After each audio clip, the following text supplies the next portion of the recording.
Welcome to the Dear Rochester Retire Well podcast with David Pulcini from 6 Point Financial Partners. In this podcast, find your path towards a brighter financial future with David as your guide as he helps individuals, educators, and healthcare professionals explore ways they can build wealth while minimizing risk using a multifaceted, comprehensive approach to personal finance. Are you ready to take the first step towards a brighter financial tomorrow? Let's get started. Folks, today we have Dr. K back. We had a number of questions from his last episode, so we wanted to get him back on.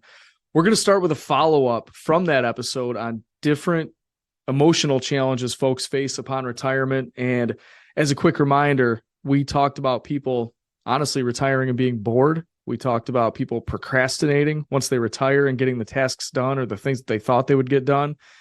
And then a big one is people losing their purpose, right? So after that, stick around because we're going to get into, and this is a timely piece here, some reasons why people don't stick to their New Year's resolutions. And some of you may have already fallen off that. Maybe we can get you back on. And then some tips if you're still doing it to make sure that you still stay up with that and keep on going with those resolutions. So Dr. K, how are you, sir? I am doing fantastic, Dave. How are you? I'm doing great. Happy New Year by the time this comes out. Happy New Year. Happy New Year. So yeah, let's get back into the episode on the retirement. And again, we had a lot of questions. So just add in some things and I'm sure people will be reaching out to us again, but add in whatever you wanted to add into those points we made last time. Yeah, absolutely. Well, actually it was perfect timing too, because since we did that episode and we're talking today, I got an opportunity to speak in front of a group of executives, and some of them were in that phase of looking at the next chapter. And we had a pretty good conversation about this very topic, and a few more things came to my mind. And so when you had the follow-up questions, I thought, hey, you know what? This would be great for us to do this. One of the key things is just reconnecting with ourselves and understanding what are the things that we love to do for no good reason at all. That we don't have to justify to anybody. I'll pose it in different ways. What are the things that you love to do? And I would highly recommend, by the way, journaling about this. Write it out by hand because you're going to activate different parts of your brain and in many ways tap into your subconscious a little bit more by writing it down by hand. But anyway, take out a journal, write these down. What do you love to do for no good reason at all? How much can you take out of your current investments and never run out of money? When is the absolute best time to take Social Security? Are you 100% confident in your investment strategy? Are you paying too much in taxes? Why? If something were to happen to you today, what would they find? If you are doubting any of this and would like a second opinion or to review these items, along with many more, feel free to reach out to us. You can visit us at www.sixpointsfp.com or email us at info@sixpointfp.com. Back to the show. What do you love to do? What are the things that you do that make you feel the most like you? Whatever that means to you, right? What are the things you do that make you feel the most like you? What are the things that you do that make you feel the most alive? You know, that feeling that you get in your body when you're doing something absolutely enjoyable. And one way to think about this is, you know, you ever watch children or ourselves when we were children, right? They don't need a reason to be happy. They don't need a reason to play. They don't need because that's inherently who we are. And as we grew up through this world, there's factors that have suppressed our inner creativity, our inner joy, right? And when we step into retirement, instead of living a reflection of that world, if we can tap into some of the things that made us just joyful children, what would be the evolution of that person at this age? What would that look like? What are the things that make you feel the most alive? So another way you can look at it is, what are some of the things that you used to love to do that maybe you never got around to? Maybe it was you started a family, or, you know, your career got really busy. And after a while, it had been so long that you thought, okay, and all the reasons, right? I'm too old for this. My body can't handle this anymore. Or my mind can't I can't learn the same way. These are all stories that we tell ourselves. Now, I'm not saying go run an ultra marathon if you haven't gone to the gym yet in like 10 years, but nonetheless, you can work your way up to, more fitness and strength and all those things. But, some of the things that keep our mind sharp as we age are using different skills that we haven't used in a long time. If you ever wanted to learn a new language, you can, by doing that, you are going to, it's almost like using a muscle is going to make it stronger. You're not going to make the muscle stronger by not using it. And it's the same thing with training our minds to problem solve, be creative, etc. And so when we can just tap into it with no expectations of the outcome, but just because it's fun, right? Maybe you always wanted to learn, let's say, French, right? Could you go to France and spend a month or two there and just immerse yourself to learn that way? Do you have the time and resources to be able to do things like that? That might sound a little crazy, but why not? Wouldn't the younger version of you once upon a time have said, of course we could do that when we grow up, right? Those are the things that we can, it's there. It's still within us. It never goes away. We just put the brakes on and we don't let it come out. So another thing you can think about is, what did you used to dream about doing when you were younger, but maybe you didn't have the time and the resources at the time? So I'll use an example for myself. One is I always wanted to learn how to play guitar, right? And so when I was in my 20s, I bought a bunch of guitars. I tried to self-train, but I was too self-critical to actually follow through with the regimen and everything else. And so it was a problem, and I put it away, sold most of the guitars. I still have one. And so as I grew older, I said, okay, you know what? This is still a part of me. I still want to do this. Now, performing on stage or something like that, I don't know, maybe it might happen, but that's not the point. The point is to do it for the sake of, I just enjoy it. But here's another one. So this one happened for me recently too. Back in 2020, there was a quote unquote game that came out, Microsoft Flight Simulator 2020. And one of my friends bought it for me for my birthday. And I don't know how. He's my best friend, so I guess he knows. I don't know how he knew I would enjoy this so much. But basically what they did in that game was they used satellite images to scan the whole Earth, and then used artificial intelligence to make those images three-dimensional so that they could make a 3D model of the entire Earth. And then they went in and hand rendered a whole bunch of different cities, and they're continuing to do that now. So what that means is that you can fly anywhere in the world in that game, right? You can get in the cockpit and fly anywhere. And when I was a kid, that was one of my fascinations. Like, I wanted to learn how to fly, right? And I thought, when am I ever going to do that? Well, that's on my short-term goal list in the coming year or two. I have a few other priorities up front, but it is going to happen where, you know what? That's something I used to be fascinated by as a kid. I'm not going to wait. I'm going to do that. I'm going to take flying lessons. It's very time consuming.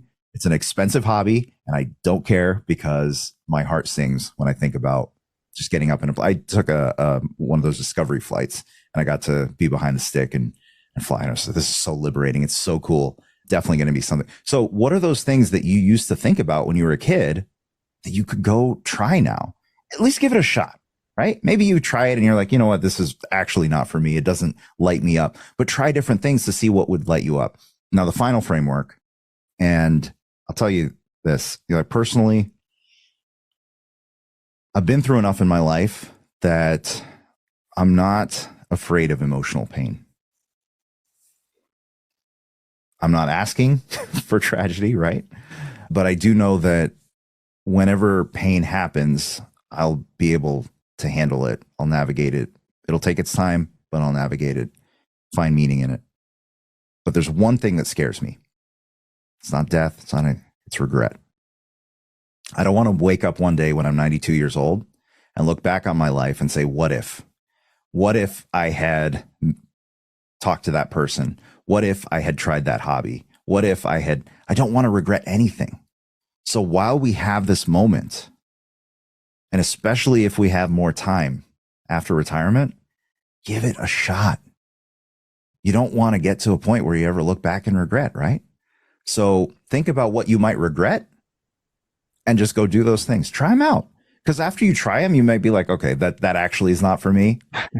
But you might find, you know what? I've never felt this alive before.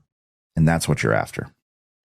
Man, you should have had your motivational music on while you were talking about that. That's perfect. I love it. Do you have anything else to add to the retirement stuff? I mean, you said a lot in the last episode. That wraps up a lot right there. I think that's perfect for a lot of folks. What I would ask, anyone listening to this who's approaching retirement or just started retirement or maybe deeply in retirement and looking to shake things up, send your questions in to Dave, and maybe we can do a full-on Q&A episode. But I want to be able to answer your direct questions. So yeah, I think that would be a fun thing to do. That's an awesome idea. Well, now that you said that, it's going to happen. So we'll have to schedule that. So we'll get some questions. All right. For the sake of time, because I can listen to you talk about this stuff all day. We are into the new year, 2023. We're recording this in December of 2022, but by the time this comes out, it will be after the new year. And we just had a New Year's resolution episode come out, and we talked about financial New Year's resolutions. And we know I've been doing this long enough, and obviously we're just people, and we make our own resolutions, and sometimes you stick to it and sometimes you don't. And I could give you my own personal stories on sticking to things as well, but I'd rather hear you talk than me about really the two things I mentioned at the beginning of the episode. And one is, why don't people stick to their New Year's resolution or any resolution? It doesn't have to be New Year's, but since the time of the year, New Year's resolution. And then second, what are some easy tips to try to get through it and make it that habit? Absolutely. Great question. And definitely something that I have had repeated experience failing at in life, as many of us have had. And I think part of it is also just we're conditioned to think, yeah, new year, new me. And January 4th, it's over, right? And so it took a complete reimagining of who I am, plus integrating obviously the things learned in medicine and psychology and everything else. But here's what I find has worked really well for my clients and myself. So this is me as a human being sharing this with you as well, not just somebody that helps people follow through on their, get out of their own way and do the things that they say they want to do and become the person they want to be. So here's the really important thing to understand. If you're listening to this now and maybe you haven't followed through on your resolutions, maybe it's over. One thing to understand is, and this is before I get into the 6 points that I'm going to bring up. See what I did there? Nice. Yeah. Nice. This is 0.0, so it doesn't count as a 6. But New Year's, the day, a new beginning. This is an artificial construct. It doesn't exist in nature, right? This is a human construct. Every single day, every single moment can be your inflection point. You don't ever have to wait for a specific moment to change your life. It can be right now. So that will be something that, it will serve you really well if you can really internalize that. So what I would start with is this: understanding what drives us, right? What actually drives us. So if you are not driving right now while you're listening, feel free to sit somewhere, close your eyes to visualize this part. If you are driving, don't close your eyes, please. But you can still try to visualize this, but pay attention to what you're doing. So number one is understanding our driving factors. So when we're looking at New Year's, right, we want a new outcome. So this is point one. We want a new outcome. So imagine a clock, and at the 6 o'clock position, the word outcome.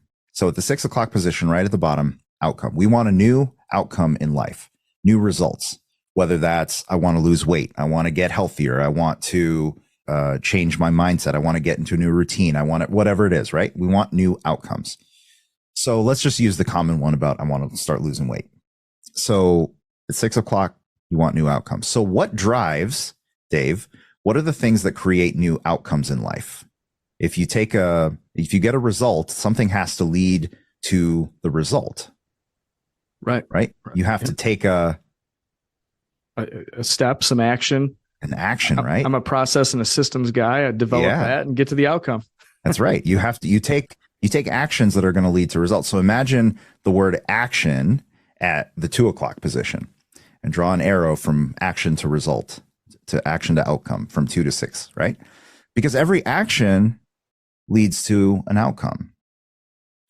Every action leads to an outcome. And so if we want the outcome to be, I want to lose weight as my New Year's resolution, then what do most people do? We go to the gym, we change our diet or whatever else. We do a challenge. And so we always try to take a new action to get to new outcome. How well has that been working for us? Not. Yeah, it's not very sustainable, right? Because at some point, because there's only so much willpower we have.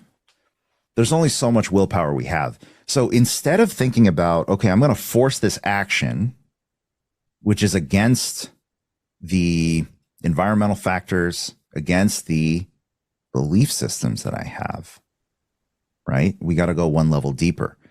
So every action is motivated by a belief. So now imagine the word belief at the 10 o'clock position and draw an arrow from belief to action. Okay. So you have belief at the 10 o'clock, arrow to the 2 o'clock, the word action, and every action arrow to the 6 o'clock position, outcome. Every belief leads to an action. We're always going to take actions most consistent with who we believe we are. If we believe that we are a good human being, we are not going to cheat another human being. If we believe that hard work is important, the action we're going to take is always hard work. We're always going to take action, both conscious and unconscious, consistent with who we believe we are.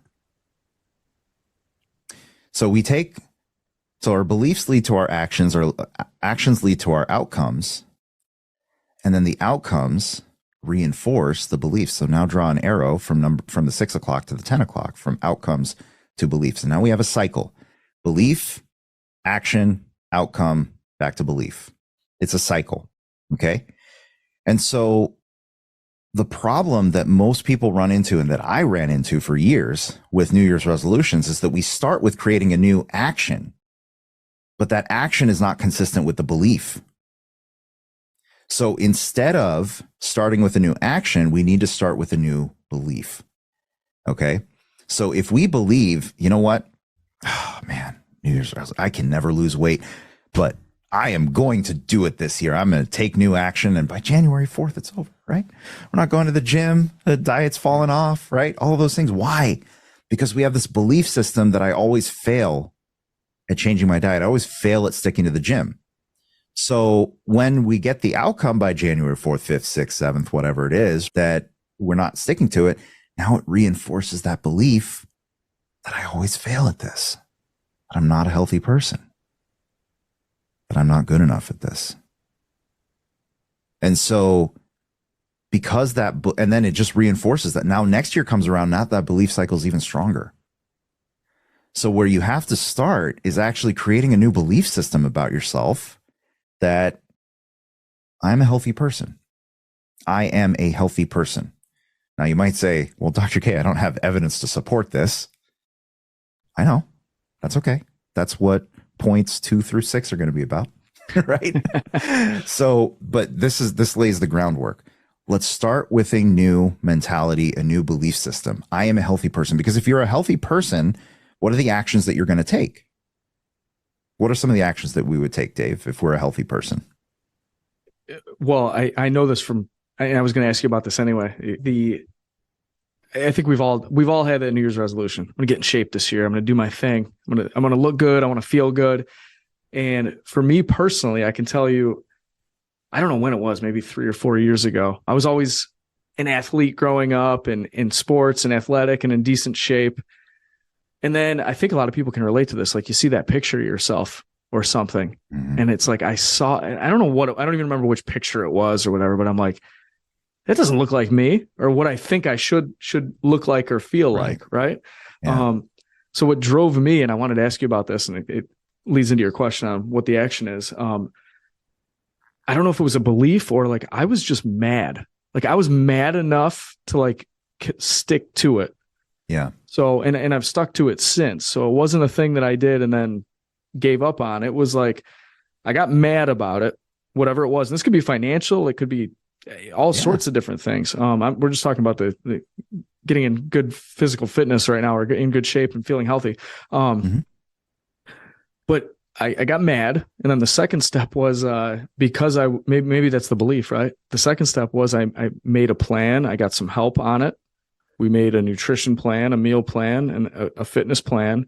And the real thing for me, and this is just the way I operate, I guess, is it went in the calendar and I just did the thing. Yeah. And then I sometimes had to add, because no matter what anybody says, if they're in the greatest shape in the world, they don't feel like doing what they're supposed to do every single time they do it. No doubt about it. Like even the most fit people are not motivated every single day to go do what they're supposed to do. So, and I'd stick to it. And I would add like extreme accountability. Like, hey man, if I don't do this, I need to donate $5,000 to my least favorite political candidate. And here's my evidence, or something like that. Right. It's strong. So I would add like extreme accountability in the middle. There. So yeah, to answer your question, I got mad. I made the plan. I sought some help and then was able to stick to it. Right. And so fundamentally what happened there is, so we have every system in nature, every organism in nature does what is necessary to survive and no more. Because to do more means utilizing energy. And out in nature, energy is scarce. Imagine if you had to harvest your own food. You can't, no agriculture, right? You're not growing your own food. You have to go out there and pick wild berries and fruits and greens and go slaughter your own animals and everything else. And imagine how much energy that would take. So all of nature's systems are designed to conserve energy for survival.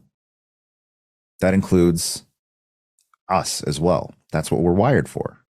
So when you look at the human body and you think about the heart, it's been pumping since before you were born, never took a break, right? Your diaphragm for your lungs has been breathing your whole life, except when you consciously stop breathing to hold your breath to go underwater or something like that. Your digestion uses a tremendous amount of energy every day. All that peristalsis, your 25 to 30 feet of intestines that are constantly churning, right? Your stomach, your skeletal muscles, your muscles that move your body, right? All this energy that's being spent. And yet the one organ that utilizes the most energy in your body is your brain. Your brain uses 20% of your body's energy just to go on autopilot. So anytime that you're trying to use willpower, you're going against nature's way of being, because your brain is trying to decide, okay, do I really want to commit 100 calories to making this decision? No, right? That's why when we have all these pieces of information that come our way, if it doesn't fit our view of the world, we throw it out. And you see this all the time with people in their political views, right? Instead of actually being able to truly listen to somebody and it's not their fault. It's just how we're wired, right? So it takes a conscious effort to put in the energy to make that change. So nature systems are designed to do what is necessary. And yet change still does happen. How? We change when it hurts enough. So when you looked at that picture and you said, no. It's not just the outcome that you didn't want, your physical shape at that point. It was more of a philosophy of, this is not who I want to be. This is not what I want to stand for. This is below my standards, right? And so it hurt enough. And so you created a plan and accountability and everything to move forward with that. And that actually flows perfectly into point number 2. So point number 2 is this framework. Imagine that you are, you have a great friend that you haven't seen in many years. They're coming into town and you want to take them to the best restaurant in, Dave, in your case, Rochester, right? So if you want to give your friend that you haven't seen in a long time and you want to give them the best dining experience, where would you take them in Rochester? I'm putting you on the spot here.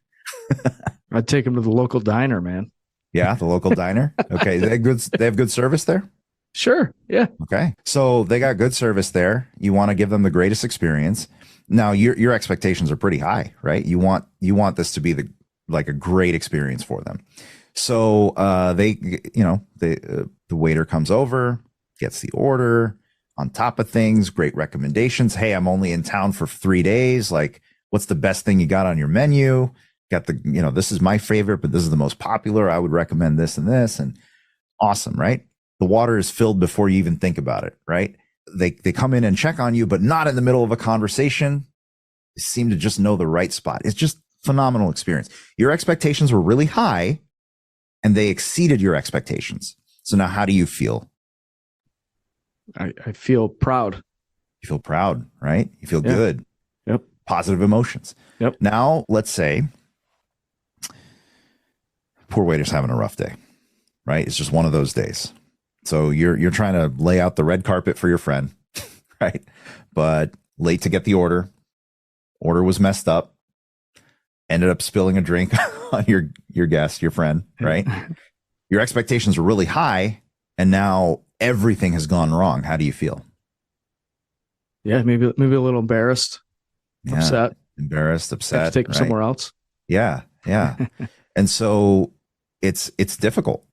And so you feel negative emotions. So if the service was exceeded your high expectations, you're happy. If they fell below your high expectations, you feel upset.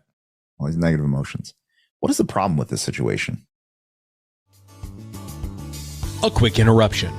6 Point Financial Partners is taking on new clients. If you would like to take the next step in planning your future with Dave or the 6 Point team, please visit them at www.sixpointfp.com to schedule a time or reach out via LinkedIn, Facebook, or simply find us on the internet by searching 6 Point Financial Partners. Okay, back to the show. I think the problem is that we're setting expectations that there's no middle ground, maybe. Essentially, yeah, you're getting to it. Like, basically, these are factors outside of our control. Right. And yet our emotional response is tied to factors that are outside of our control. So the key to joy in life is to lower our expectations. If you lower your expectations, however things play out, you're going to be able to find an outcome or make the best of a situation, even if it's not so great. Because if you're angry, you're not going to be able to think about, well, let me listen to my friend and see, maybe they're not as upset about this as I am. And maybe we could joke about it and say, I'm really sorry. I can't believe, we come here 1,000 times. Everything's phenomenal. I promise you, but at least the food will be good, whatever, right? You're open to different things, but if you're angry, you just can't think clearly.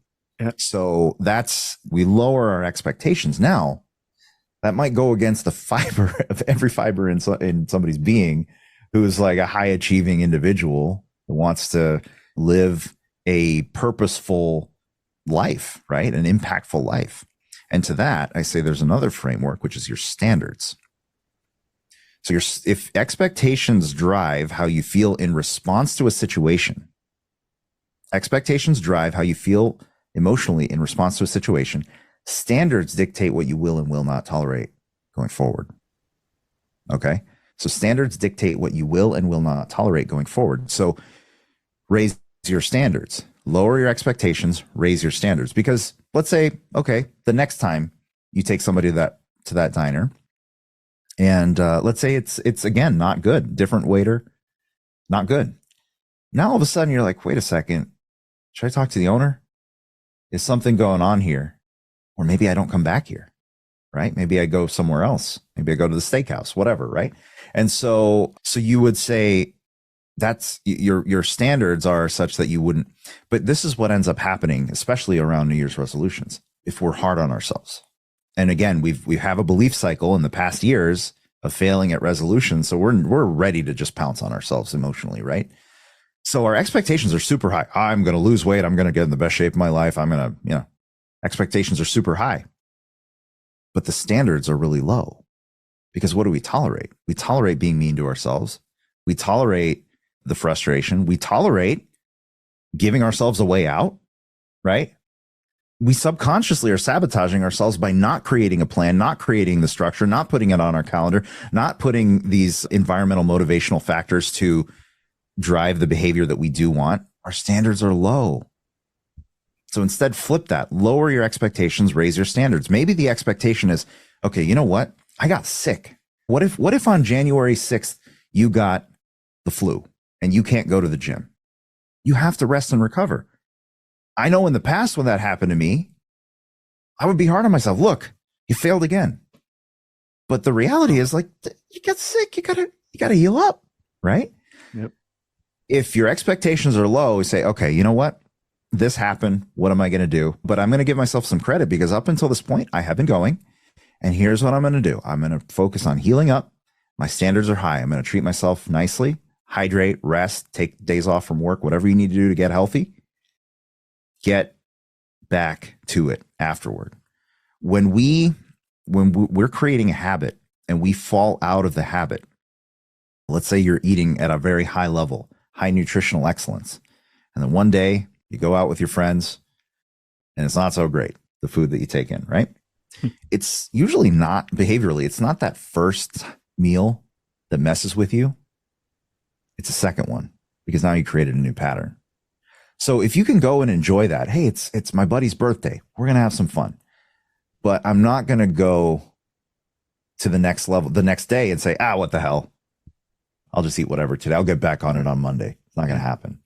You raise your standards to say, I am going to commit myself to this vision of the person that I'm striving to be. So lower your expectations, raise your standards for yourself. Love it. So one way that we can create a new belief system and raise our standards, and this ties into number 3, this is morning routine. So anybody that's listening, if your phone is your alarm clock, okay? If your phone is your alarm clock in the morning, think about how we utilize that device. We go to bed at night, might be looking at our phone. First of all, it's activating our brain. We're not resting. We're not easing into rest. The blue light, even with the night shift and everything else, the blue light blocking, there is still an effect. It's affecting our melatonin production, which is our stay asleep hormone. And okay, so maybe that sets us up for a poor night of sleep. We start, we plug in the phone to charge at our nightstand. In the middle of the night, we get up to go to the bathroom, right? You come back and what happens? Let me just check I know it's 2 a.m., but what if someone texted me? What if I got an email? Nobody's texting you, so they shouldn't be. And if they are, they can wait till the morning. But we do it anyway, right? Yep. And so now we don't fall asleep as quickly. Disrupts our night of sleep. But then the morning comes around. Alarm rings. We're just haphazardly hitting the face of our phone, trying to turn it off or snooze it or whatever. And then what happens? Your phone's in your hand, right? Oh, let me see. I guess I could get on Facebook or Instagram, or TikTok or whatever. And I'm saying this all the love in my heart. I was doing this for a long time until one day I just had to snap out of it. This is after I had all the training and stuff too. We're human beings, right? We don't even realize what we're doing until it's pointed out to us sometimes. And it just hit me one day. I was like, wait a second. It's been 30 minutes and my feet haven't even hit the ground. And I've been on my phone. It's ridiculous, right? So here's the thing. You put your phone in another room at night.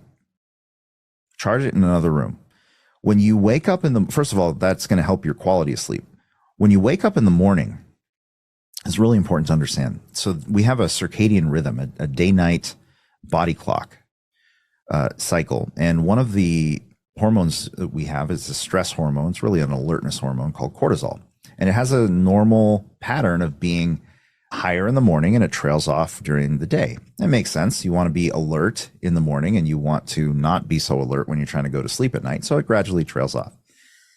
But it goes to the peak of the day about 30 minutes after you wake up. And in that 30 minutes, if you're on your phone, when your body is just getting alert and your mind is just getting connected with your body, you give enough control of your entire day.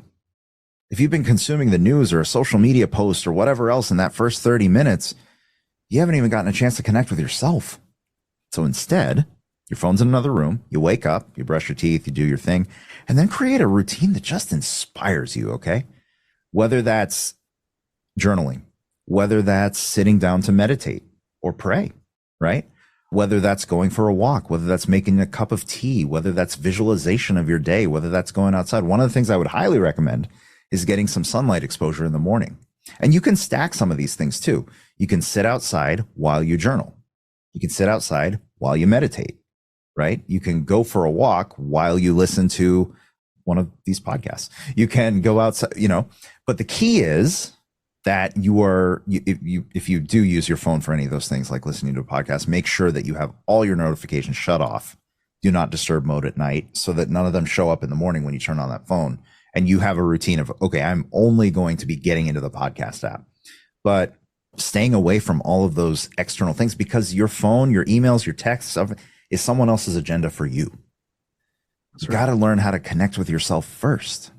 Yep. So once you connect with yourself first, and let me tell you this, if you're listening to this and you take nothing else from this episode, implement the morning routine. Yeah, you got your gym and everything else, your food that you want to do. I get it, right? But if you can connect with yourself every morning and not be in reactionary mode for the rest of the day, but rather live with intention because you started your day on the right track, promise you the impacts are going to last the entire day, day after day. So that morning routine, how long does it need to be? Does it need to be a full 30 minutes? No, it could be short, but I would, even if the routine is only 10 minutes, I would try to recommend not touching your phone for the first half hour after you wake up. Then you can go to your phone, right? Yeah, Dr. K, not to interrupt, but remember, this is January in Rochester, New York. So going out for the walk and getting some sunlight might be a struggle.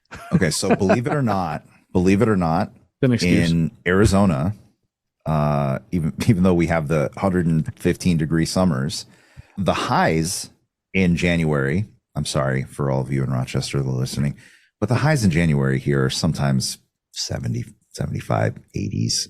Yeah, it's tough. But the lows can actually be in the 30s. And for us, this is I used to be on the East Coast. Okay, so I went to college in Ithaca. Like I know what it's like there. I remember one time walking uphill to class at Cornell for about 45 minutes in minus 20 degree weather. Right. But after living in Arizona, commitment and a belief system. Oh, that took I probably wouldn't have gone. Class, yeah, right. But anyway, that was that was for I had a job on campus and I needed the money. My $6 an hour. There you go. But anyway, so but here in Arizona, we start breaking out the sweaters at 60 degrees. We're just not used to it anymore, right? So when we get to us, 35 is frigid. Still do it. So bundle up and go. Because you are going to still feel better. You're still going to feel better. And if you put your coat and your gloves and your boots and everything else in a nice pile, like near your bed, your bathroom, just so that you remove the friction to start your day, it can go a really long way. And then when the summer comes around, and for us, when it's 90 degrees at 5 a.m., right, then you can tell me, like, come on, Dr. K, you can go. Let's go. Right? Yeah, exactly. So anyway, it's when you're committed enough to it, you'll find a way. And maybe it doesn't have to be as long, right? But sometimes the more you do the routine, you can even do parts of it and you can get your mind in the right space. But it's that practice, that doing it over and over again. So the morning routine, that's number 3. Number 4. So beliefs drive our actions. And the other thing that drives our actions is our environment, right? What are the environmental factors? Just think about it. If you're around people that eat healthy all the time, are you really going to reach for the donut? Right? If your kitchen doesn't have chocolate chip cookies in the pantry, right? And you made a rule for yourself, I am allowed to have chocolate chip cookies, no restrictions. However, we're not keeping them in the house. That's the standards. We're raising the standards. So you got to drive to the store, buy them, eat them, and they're not allowed in the house. Okay, you can do it, but there's now just enough friction that it's like, I'm not going to do it all the time. That's right. Yeah, you create friction. Or like in your case, you're talking about your accountability for the rule is, the standard is that if I don't do this, you're allowed to not work out. You're allowed. Nobody's going to come after you. However, the rule is that you got to donate $5,000 to your least favorite political candidate. That's an environmental factor that drives your behavior. Like, okay, that's just, I don't know. I'm not doing that. So upgrading your environment means how can you set your space up and your circle of people up so that it encourages you living into the person that you're striving to be. That's how you stop needing willpower to follow through on your vision, is by upgrading your environment. We are the average of the 5 people and ideas that we spend the most time with. And I get, some people in your life you can cut out. Some people you can't because family or whatever, right? Yeah. But when we raise the standard for ourselves, it's also what we take in. What are we absorbing through what we read and listen? What if you replaced the news with a podcast? Because I'll tell you this, I stopped following the news about 10 years ago. And I'm still aware of everything that's going on. Yep. At least at a high level, right? And certainly the things that affect me. And I'll dive in so that I can make a informed decision during elections and things like that. But on a day-to-day basis, I'd much rather listen to your podcast, Dave. Oh, thanks. Right? Like that's a environmental factor that moves me in the direction of the person that I want to be. And that's what I would encourage you to do if you're listening to this today. How can you upgrade your environment? That's number 4. How do you upgrade your environment to facilitate you becoming the person that you want to be? Does that make sense? Totally. I love it and completely agree. I'm trying not to interrupt. I could give you all my personal examples, but I'm not going to do it right now. But I did learn a while ago, before my kids were born, I got rid of the phone. I put the alarm clock on the other side of the room back when I needed it. We have a little guy now that there's no reason to need an alarm clock. He's just fine waking me up. So, we don't need the alarm clock, but even getting the gym bag ready the night before, if it's already ready. And I learned in Rochester, again, don't put it in the car because then your clothes are cold. I don't want to create that friction. There you go. Leave it right in the kitchen by the keys, but it's already packed. It's ready. I pick it up. Put it by the space heater so it's nice and warm. You're like, that's right. That's right. Now that they're warm and I want to put them on, right? That's a great idea. Okay. But I've tried all that stuff, including the news. Like, going back to the original thing you said, it's stuff mostly outside of your control, and it can drive you crazy. Yeah. And I didn't want anything to do with the news, so I've been able to pretty much do what you've done and eliminate that, unless it affects my job or my clients or my family. Right. And if there's an emergency, you'll hear about it. You stop watching the news, you'll still you'll hear if it's bad enough, right? You'll know. Yeah, because that one random time that you go on social media, it'll be all over there anyway. That's right. Or you'll hear about it. Somebody will say something, and you'll be, oh wait, tell me a little bit more. Oh, did you know about this? Like, okay, then I'll look. That's right. Yeah. I mean, and the people around me know that I don't. Because it's almost like, since you set things up that way, the one person who does receive information that, hey, we probably want to pay attention to such and such, will pay attention. Right. And certainly we'll go and seek out the news that, like for instance, in your role, you need to know what the Fed's doing, right? As an example. Exactly. Right. Yeah. You need to know what the the labor numbers are and all these things. But you can go seek those out. You can have them sent to you, right? Things exactly like what we do. And one of the things that I do also to curate what comes into my mind and not let the algorithms handle it is one of the one thing I like about Twitter, at least in its current form compared to other social media outlets, is that I can follow certain accounts and my timeline is always going to show every tweet from those accounts. And it's not going to be curated by the algorithm to say, okay, you might want to see this. I'm going to suppress this one for you because, that post didn't get enough engagement. So we're not going to waste your time with it. Yeah, but maybe I wanted to see that one, right? Maybe I'm the one out of 100 people that wants to see that. And so that's helpful too. So, you can craft your environment to facilitate that. All right. So number 5 is here's also, this ties into belief systems. And I love that you gave the example about how you were motivated by that picture, right? Because as somebody that was formerly, I can safely say this, the most self-critical person I've ever met. And I was told this by somebody that is in the mental health field too, that of all the people that she had seen as patients. Wow. Yeah. Lovingly, she said, Yep. "You're really hard on yourself, more than anyone I've worked with."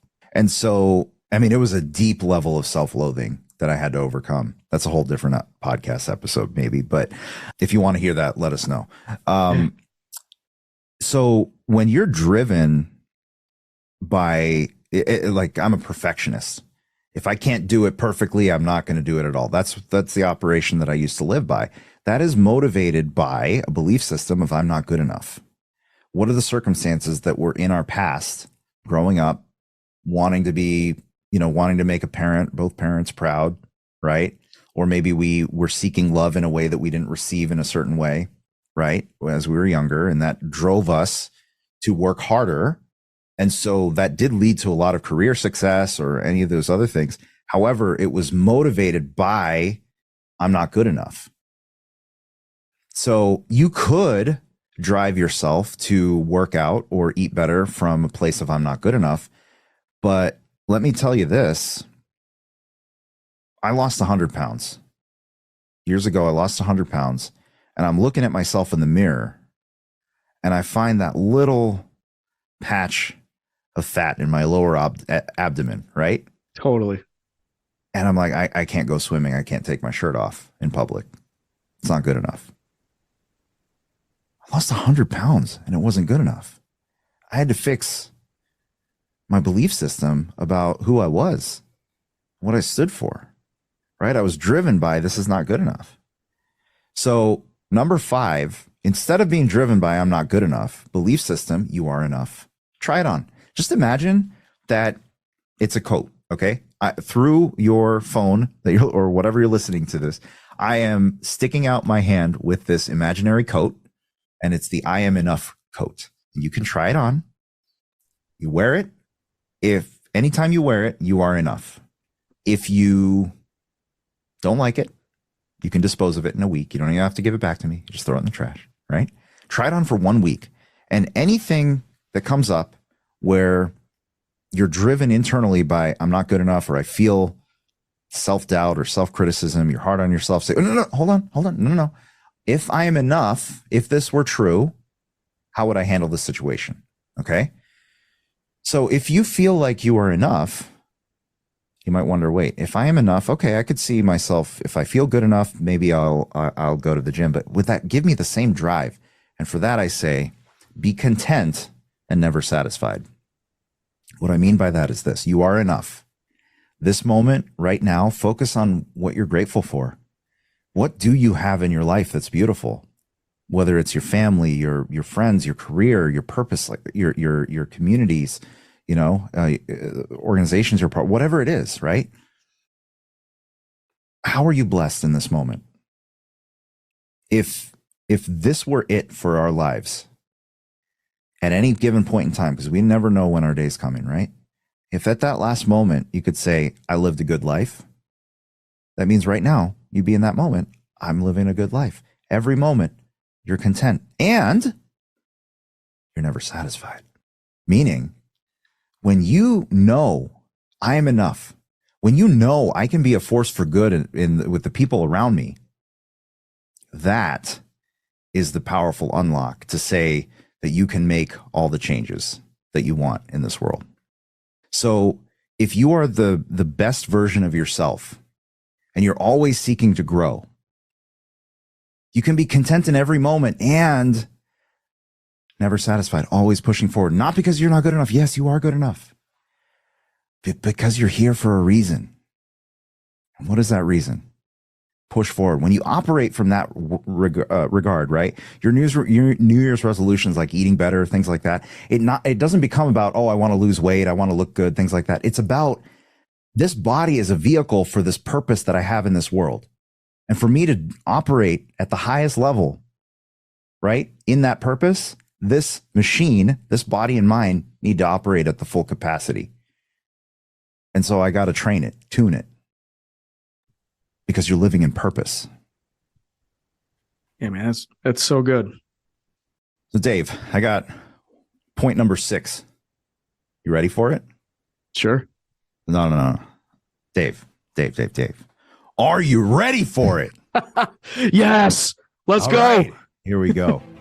Look, I get it. You're here at this moment. It's 2023. You want to grow. You want to feel better. You want to look better. You want to hit your goals. And every time we start this process, new year, new me, it just feels like we're setting ourselves up for a disappointment. But I'm telling you something, it doesn't have to be that way, because there is a different way. Start with a new belief of who you are. Believe that you are enough, okay? Believe that you are healthy. Believe that you are a force for good in this world, because you are. You are here for a reason. And when you live into that purpose, it becomes so much easier to take the actions that are consistent with the person that you want to be. So lower your expectations, raise your standards, start your day on your terms with a morning routine that's going to help you live into that purpose. And then upgrade your environment. Remember, you are the average of the 5 people and ideas that you spend the most time with.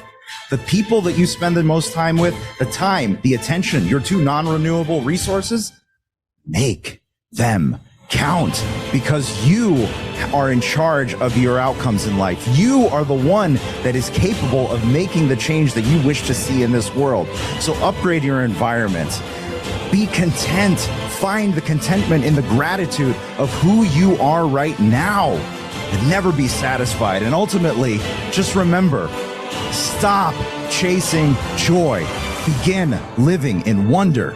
I believe in your greatness. Folks, make it a great day. Thank you for listening to the Dear Rochester Retire Well podcast. Click the subscribe button below to be notified when new episodes become available. The information covered and posted represents the views and opinions of the guest and does not necessarily represent the views or opinions of 6 Point Financial Partners. The content has been made available for informational and educational purposes only. The content is not intended to be a substitute for professional investing advice. Always seek the advice of your financial advisor or other qualified financial service provider with any questions you may have regarding your investment planning. Content here is for illustrative and educational purposes only. It is not legal, tax, or individualized financial advice, nor is it a recommendation to buy, sell, or hold any specific security or engage in any specific trading strategy. Results will vary. Past performance is no indication of future results or success. Market conditions change continuously. This commentary reflects the personal opinions, viewpoints, and analysis of 6 Point Financial Partners. It does not necessarily represent those of RFG Advisory, Private Client Services, their clients, or their employees. This commentary should not be regarded as a description of advisory services provided by 6 Point Financial Partners or RFG Advisory, or performance returns of any client. The views reflected in the commentary are subject to change at any time without notice. Securities offered by registered representatives of Private Client Services, member FINRA SIPC. Advisory services offered by investment advisory representatives of RFG Advisory, a registered investment advisor. Private Client Services, 6 Point Financial Partners, and RFG Advisory are unaffiliated entities.